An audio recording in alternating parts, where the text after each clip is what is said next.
ವೀಕ್ಷಕರೇ ಎಲ್ರಿಗೂ ನಮಸ್ಕಾರ. ಎಲ್ರು ಹೇಗಿದ್ದೀರಿ? ಎಲ್ರು ಚೆನ್ನಾಗಿದ್ದೀರಿ ಅಂತ ಭಾವಿಸ್ತೀನಿ. ಇಂದಿನ ವಿಚಾರಕ್ಕೆ ತಮ್ಮೆಲ್ಲರಿಗೂ ಆತ್ಮೀಯವಾದ ಸ್ವಾಗತ.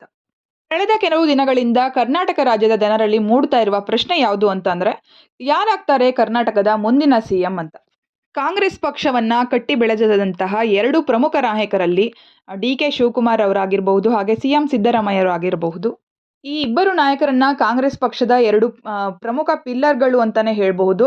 ಇಬ್ಬರು ಕೂಡ ಕಾಂಗ್ರೆಸ್ ಪಕ್ಷವನ್ನ ಪ್ರಬಲಗೊಳಿಸೋದಕ್ಕೆ, ಸಶಕ್ತವಾಗಿ ಮಾಡೋದಕ್ಕೆ ತುಂಬಾನೇ ಕಾಂಟ್ರಿಬ್ಯೂಷನ್ಸ್‌ನ ಕೊಟ್ಟಿದ್ದಾರೆ, ಕೊಡ್ತಾನೆ ಇದ್ದಾರೆ ಅಂತ ಹೇಳ್ಬೋದು.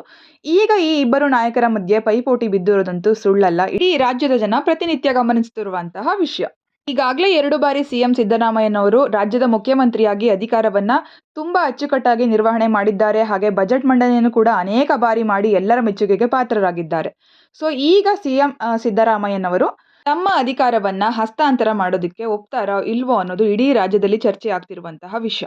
ಅದಕ್ಕಿಂತ ಮುಂಚೆ ನೀವೇನಾದ್ರೂ ನಮ್ಮ ಚಾನಲ್ ಇಂದಿನ ವಿಚಾರವನ್ನ ಸಬ್ಸ್ಕ್ರೈಬ್ ಆಗಿಲ್ಲ ಅಂತಂದ್ರೆ ದಯವಿಟ್ಟು ಈಗಲೇ ಸಬ್ಸ್ಕ್ರೈಬ್ ಮಾಡ್ಕೊಳ್ಳಿ. ಪ್ರತಿನಿತ್ಯದ ಪ್ರಮುಖ ಮಾಹಿತಿಗಳು ನಮ್ಮ ಚಾನಲ್ನಲ್ಲಿ ಆಗಾಗ ಬರ್ತಾ ಇರುತ್ತೆ. ಹಾಗೆ ಸರ್ಕಾರದ ಯಾವುದೇ ಪ್ರಮುಖ ಯೋಜನೆಗಳಿದ್ರೂ ಕೂಡ ಬಡ ಹಾಗೂ ಮಧ್ಯಮ ವರ್ಗದ ಜನರನ್ನ ಕೆಲವೊಂದ್ಸಲ ತಲುಪೋದಿಲ್ಲ. ಎಲ್ಲೋ ಒಂದು ಕೆಲವು ಜನಗಳಿಗೆ, ಮಧ್ಯಮ ವರ್ಗದ ಜನಗಳಿಗೆ ತಲುಪುತ್ತೆ, ಹಾಗೆ ನಿಂತೋಗ್ಬಿಡುತ್ತೆ. ಅಂತಹ ಮಾಹಿತಿಗಳು ನಮ್ಮ ಚಾನಲ್ನಲ್ಲಿ ಬರ್ತಾ ಇರುತ್ತೆ. ಸೊ ನೀವು ನಮ್ಮ ಚಾನಲ್ನ ಸಬ್ಸ್ಕ್ರೈಬ್ನ ಮಾಡ್ಕೊಳ್ಳೋದ ಮೂಲಕ ಸೊ ನಿಮಗೆ ಆ ಮಾಹಿತಿ ತಲುಪೋದಕ್ಕೆ ತುಂಬಾ ಹೆಲ್ಪ್ ಆಗುತ್ತೆ. ಹಾಗೆ ನಿಮಗೆ ಒಳ್ಳೊಳ್ಳೆ ಮಾಹಿತಿಗಳನ್ನ ರೀಚ್ ಮಾಡೋದಕ್ಕೆ ನಮಗೆ ಇದು ತುಂಬಾ ಮೋಟಿವೇಟ್ ಮಾಡುತ್ತೆ ಅಂತ ಹೇಳ್ತಾ ಈ ಮಾಹಿತಿಯನ್ನ ಮುಂದುವರಿಸೋಣ ಬನ್ನಿ.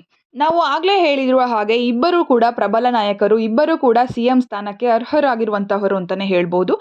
ಈಗ ಈ ಡಿ.ಕೆ. ಶಿವಕುಮಾರ್ ಅವರ ಕೊಡುಗೆಗಳು ಏನು ಕಾಂಗ್ರೆಸ್ ಪಕ್ಷಕ್ಕೆ, ರಾಜಕೀಯ ಪ್ರವೇಶ ಯಾವ ರೀತಿಯಾಗಿ ಆಯಿತು ಅಂತ ಈ ವಿಡಿಯೋದಲ್ಲಿ ತಿಳ್ಕೊಳ್ಳೋಣ. ಸೊ ಭಾರತೀಯ ಕಾಂಗ್ರೆಸ್ ಪಕ್ಷಕ್ಕೆ ಅನೇಕ ನಾಯಕರು ಬಂದಿದ್ದಾರೆ, ಹಾಗೆ ಹೋಗಿದ್ದಾರೆ. ಅದನ್ನ ನಾವು ಇಡೀ ದೇಶದ ಜನ ಕೂಡ ನೋಡಿದ್ದೀವಿ. ಆದರೆ ಕರ್ನಾಟಕ ರಾಜ್ಯ ಅಂತ ಬಂದಾಗ ಪ್ರಮುಖ ಸ್ಥಾನದಲ್ಲಿ ಅದು ಈಗಿನ ಮಟ್ಟದಲ್ಲಿ ನಿಲ್ಲುವಂತವರು ಡಿ.ಕೆ. ಶಿವಕುಮಾರ್ ಅವರು ಈಗ ಅಗ್ರಗಣ್ಯ ಸ್ಥಾನದಲ್ಲಿ ನಿಲ್ತಾರೆ ಅಂತ ಹೇಳಿದ್ರೆ ತಪ್ಪಾಗೋದಿಲ್ಲ. ಯಾಕಂತಂದ್ರೆ ಪಕ್ಷ ತುಂಬಾ ಸಂಕಷ್ಟದ ಸಮಯದಲ್ಲಿ ಇದ್ದಾಗ ಇವರು ಪಕ್ಷದ ಹಿಂದೆ ನಿಂತು ಅದನ್ನ ಮತ್ತೆ ಜೀವಂತಗೊಳಿಸಿದ ಕೆಲವು ನಾಯಕರಲ್ಲಿ ಒಂದು ಪ್ರಮುಖ ಹೆಸರು ಯಾವುದು ಅಂತ ಅಂದ್ರೆ ಅದು ಡಿ.ಕೆ. ಶಿವಕುಮಾರ್. ಇವರು ಇಡೀ ದೇಶದಲ್ಲಿ ಕಾಂಗ್ರೆಸ್ನ ಟ್ರಬಲ್ ಶೂಟರ್ ಅಂತಾನೆ ಫೇಮಸ್ ಆಗಿದ್ದಾರೆ ಅಂತ ಹೇಳಿದ್ರೆ ತಪ್ಪಾಗೋದಿಲ್ಲ. ಹಾಗಾದ್ರೆ ಡಿ.ಕೆ. ಶಿವಕುಮಾರ್ ಅವರು ಕಾಂಗ್ರೆಸ್ನಲ್ಲಿ ಅಷ್ಟು ಮಹತ್ವ ಪಡ್ಕೊಂಡಿರೋದೇಕೆ, ಏನೆಲ್ಲ ಕಾಂಟ್ರಿಬ್ಯೂಷನ್ಸ್ನ ಕೊಟ್ಟಿದ್ದಾರೆ ಕಾಂಗ್ರೆಸ್ ಪಕ್ಷಕ್ಕೆ ಅನ್ನೋಂತ ತಿಳ್ಕೊಳ್ಳೋಣ. ಸೊ ಕಾಂಗ್ರೆಸ್ ಪಕ್ಷದ ಟ್ರಬಲ್ ಶೂಟರ್ ಅಂತಾನೆ ಫೇಮಸ್ ಆಗಿರುವಂತಹ ಡಿ.ಕೆ. ಶಿವಕುಮಾರ್ ಅವರು ಮೇಜರ್ ಅಚೀವ್ಮೆಂಟ್ ಯಾವುದು ಅಂತ ಅಂದ್ರೆ 2017ರಲ್ಲಿ ಗುಜರಾತ್ ಶಾಸಕರನ್ನ ರಕ್ಷಿಸಿ ಅಹಮದ್ ಪಟೇಲ್ರನ್ನ ರಾಜ್ಯಸಭೆಗೆ ಗೆಲ್ಲಿಸಲು ನೆರವಾದರು. ಇವರು ಸರ್ಕಾರ ಬೀಳುವಂತಹ ಸಂದರ್ಭದಲ್ಲಿ ಅನೇಕ ಸಂದರ್ಭದಲ್ಲಿ ಪ್ರಮುಖ ಪಾತ್ರವನ್ನ ವಹಿಸಿದ್ದಾರೆ. ಸೊ ಇದು ಅವರಿಗೆ ಪಕ್ಷದ ನಾಯಕತ್ವದ ವಿಶ್ವಾಸವನ್ನ ತಂದುಕೊಟ್ಟಿದೆ ಅಂತ ಹೇಳಿದ್ರೆ ತಪ್ಪಾಗೋದಿಲ್ಲ. ಇನ್ನ 2023ರ ಕರ್ನಾಟಕದಲ್ಲಿ ಐತಿಹಾಸಿಕ ಜಯವನ್ನ ಪಡೆದುಕೊಳ್ಳುತ್ತೆ ಕಾಂಗ್ರೆಸ್ ಪಕ್ಷ. ನಾವೆಲ್ಲರೂ ನೋಡಿರುವ ರೀತಿಯಲ್ಲಿ ತುಂಬಾ ಮಹತ್ವದ ಗೆಲುವನ್ನ ಪಡೆದುಕೊಳ್ಳುತ್ತೆ. ತನ್ನ ಗ್ಯಾರಂಟಿಗಳ ಮೂಲಕ ಪಡೆದುಕೊಳ್ತು ಅಂತ ಅನೇಕ ಜನ ಹೇಳಿದ್ರು ಕೂಡ ಸೊ ಇದರ ಹಿಂದೆ ನಿಂತಹ ಪ್ರಮುಖ ನಾಯಕ ಯಾರು ಅಂತಂದ್ರೆ ಅದು ಡಿ.ಕೆ. ಶಿವಕುಮಾರ್ ಅವರು ಅಂತ ಹೇಳಿದ್ರೆ ತಪ್ಪಾಗೋದಿಲ್ಲ. ಕೆಪಿಸಿಸಿ ಅಧ್ಯಕ್ಷರಾಗಿ ಇವರು ಮಾಡಿರುವಂತಹ ಕೆಲಸಗಳು ತುಂಬಾ ಕೊಡುಗೆಗಳನ್ನ ಕಾಂಗ್ರೆಸ್ ಪಕ್ಷಕ್ಕೆ ಕೊಟ್ಟಿದ್ದಾರೆ. ಬೂತ್ ಮಟ್ಟದ ಸಂಘಟನೆ ಆಗಿರಬಹುದು, ದುರ್ಬಲ ಕ್ಷೇತ್ರಗಳ ಮೇಲೆ ಫೋಕಸ್ ಮಾಡಿ ಅಲ್ಲಿ ಪಕ್ಷವನ್ನ ಸಂಘಟನೆ ಮಾಡಿ ಗೆಲ್ಲಿಸುವಂತಹದ್ದು ಆಗಿರಬಹುದು. ತಮ್ಮ ಕಾಂಗ್ರೆಸ್ ಪಕ್ಷದ ಕಾರ್ಯಕರ್ತರಲ್ಲಿ ಉತ್ಸಾಹವನ್ನ ತುಂಬಿ ಅವರನ್ನ ಗೆಲ್ಲಿಸೋದಕ್ಕೆ ಮೋಟಿವೇಟ್ ಮಾಡಿದ್ದಾಗಿರಬಹುದು. ಹಾಗೆ ಬಲಿಷ್ಠ ಮೈದಾನದ ಹೋರಾಟ ಅಂದ್ರೆ ಅವರು ಗ್ರೌಂಡ್ ಅಲ್ಲಿ ನಿಂತು ತುಂಬಾ ಹೋರಾಟವನ್ನ ಮಾಡಿದ್ದಾರೆ ಅಂತ ಹೇಳಿದ್ರೆ ತಪ್ಪಾಗೋದಿಲ್ಲ. ಸೊ ಇದರೆಲ್ಲಾದರೂ ಪರಿಣಾಮವಾಗಿ ಕಾಂಗ್ರೆಸ್ ಪಕ್ಷ ಭರ್ಜರಿ ಗೆಲುವನ್ನ ಸಾಧಿಸುತ್ತೆ 2013ರಲ್ಲಿ.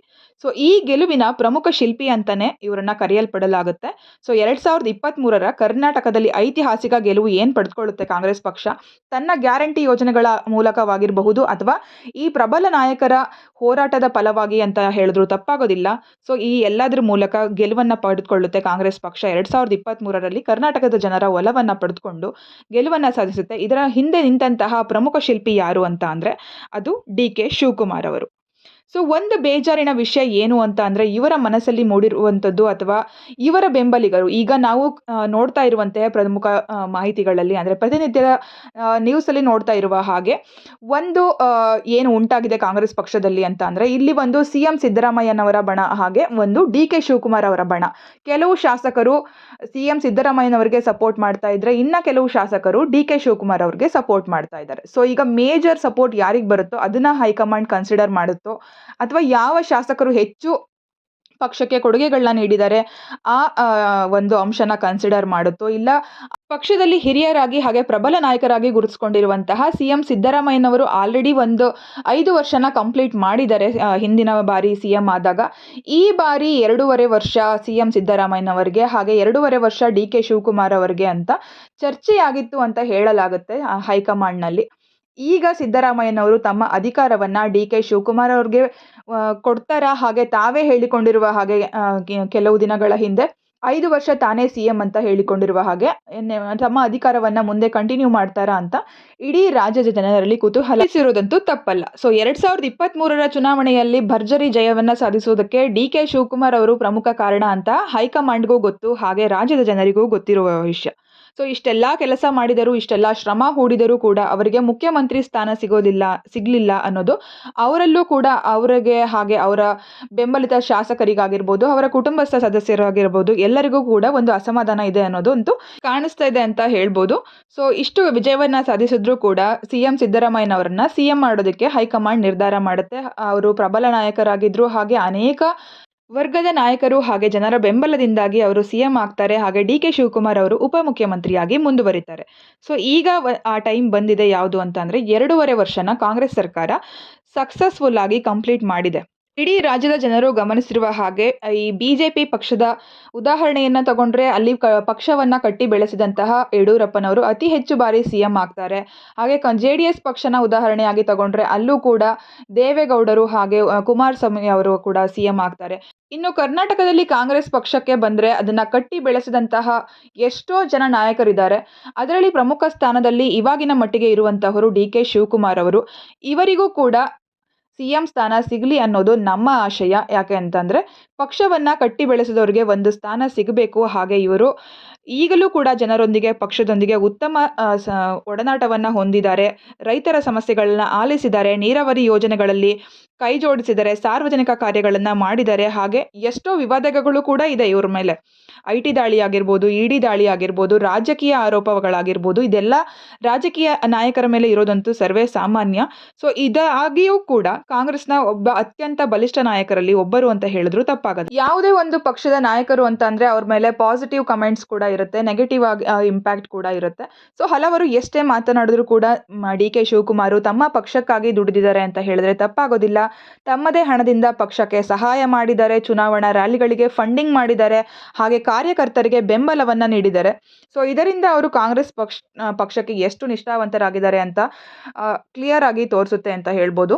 ಈ ವಿಡಿಯೋ ಮೂಲಕ ನಮ್ಮ ಆಶಯ ಏನು ಅಂತಂದ್ರೆ, ಯಾರೇ ನಾಯಕರಾಗ್ಲಿ ನಮಗೆ ಬೇಕಾಗಿರೋದು, ನಮ್ಮ ರಾಜ್ಯದ ಜನರಿಗೆ ಬೇಕಾಗಿರೋದು ನಮ್ಮ ರಾಜ್ಯದ ಅಭಿವೃದ್ಧಿ, ಮಹಿಳಾ ಮತ್ತು ಮಕ್ಕಳ ಕಲ್ಯಾಣ, ಎಲ್ಲ ರಾಜ್ಯದ ಜನರಿಗೆ ಒಳ್ಳೆಯದಾಗಬೇಕು. ಹಾಗೆ ನಮಗೆ ಅತ್ಯುತ್ತಮ ನಾಯಕರು ಬೇಕು, ಒಳ್ಳೆ ಬಜೆಟ್ನ ನೀಡುವಂಥರಾಗಬೇಕು. ಮೇಜರ್ ಆಗಿ ರಾಜ್ಯದ ಇನ್ಫ್ರಾಸ್ಟ್ರಕ್ಚರ್ ಡೆವಲಪ್ ಆಗಬೇಕು, ರೋಡ್ಗಳು ಇಂಪ್ರೂವ್ ಆಗಬೇಕು, ರೈಲ್ವೆ ಟ್ರ್ಯಾಕ್ಗಳು ಇಂಪ್ರೂವ್ ಆಗಬೇಕು. ಈಗ ನಾವು ನೋಡ್ತಾ ಇದ್ದೀವಿ ಎಷ್ಟೋ ರೋಡ್ಗಳು ತುಂಬ ಹಾಳಾಗಿದೆ, ಅದರಲ್ಲಿ ಯಾವುದೇ ಡೆವಲಪ್ಮೆಂಟ್ ಕೂಡ ಆಗ್ತಾ ಇಲ್ಲ.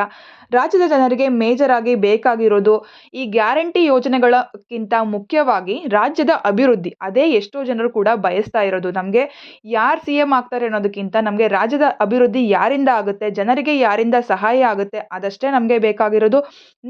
ನಿಮ್ಮ ಅಭಿಪ್ರಾಯವೇನು? ಸೊ ಮುಂದಿನ CM ಯಾರಾಗಬೇಕು? ಸಿದ್ದರಾಮಯ್ಯನವರು ಆಗಬೇಕಾ, DK ಶಿವಕುಮಾರ್ ಅವರು ಆಗಬೇಕಾ?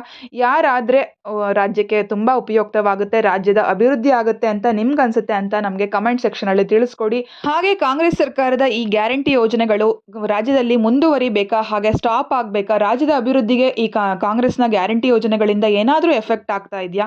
ಅದು ಕೂಡ ಕಮೆಂಟ್ ಸೆಕ್ಷನಲ್ಲಿ ನಮಗೆ ತಿಳಿಸ್ಕೊಡಿ. ಈ ಮಾಹಿತಿ ನಿಮಗೆ ಇಷ್ಟ ಆಗಿದ್ರೆ ನಮ್ಮ ಚಾನಲ್ ಇಂದಿನ ವಿಚಾರವನ್ನು ಸಬ್ಸ್ಕ್ರೈಬ್ ಆಗೋದನ್ನ ಮರಿಬೇಡಿ. ಧನ್ಯವಾದಗಳು ನಿಮ್ಮೆಲ್ಲರಿಗೂ ವಿಡಿಯೋ ನೋಡಿದ್ದಕ್ಕಾಗಿ.